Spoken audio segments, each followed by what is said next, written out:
நல்லா வதக்காச்சு. இந்த படி 1/2 கிலோ படி 1/2 கிலோ அரிசி சேர்த்ததுனால இதுக்கு 1க்கு 1.5 சேர்த்துக்கலாம். தண்ணி மூடி வச்சுக்கலாம், கொதிக்கட்டும். நல்லா கொதிக்குது. இப்போ அரிசி சேர்த்துக்கலாம்.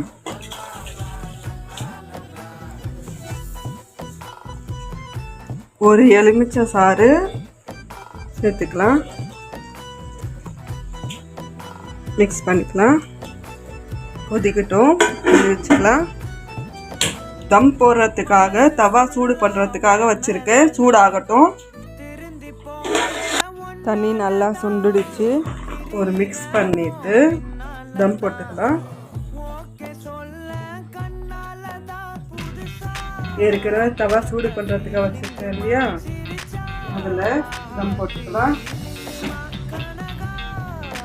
தம் போட்டாச்சு. தவா நல்லா சூடாகிடுச்சு, அதனால் ஸ்லோ ஃப்ளேமில் வச்சுக்கலாம். 15 நிமிஷம் கழித்து பார்க்கலாம். 15 நிமிஷம் ஆயிடுச்சு. பார்த்துக்கலாம். சூப்பராக ரெடி ஆகிடுச்சு. அடுப்பை ஆஃப் பண்ணிக்கலாம். பரிமாறலாம். இந்த வீடியோ பிடிச்சிருந்தால் லைக் பண்ணுங்க, ஷேர் பண்ணுங்க, கமெண்ட் பண்ணுங்க, மறக்காம சப்ஸ்கிரைப் அண்ட் ஃபாலோ பண்ணுங்க. Thank you for watching.